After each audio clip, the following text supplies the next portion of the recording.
Timmy was excited for his adventure trip. He packed his backpack with essential items. His parents helped by giving advice and snacks. They set off early in the morning. The sky was blue and the sun was shining. Timmy felt butterflies in his stomach. They first visited a beautiful, serene lake.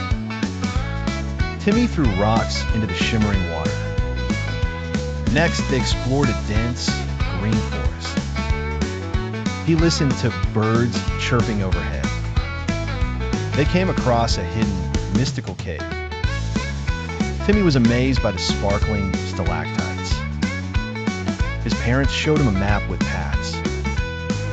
Timmy followed and discovered secret trails. They told stories and shared laughter along.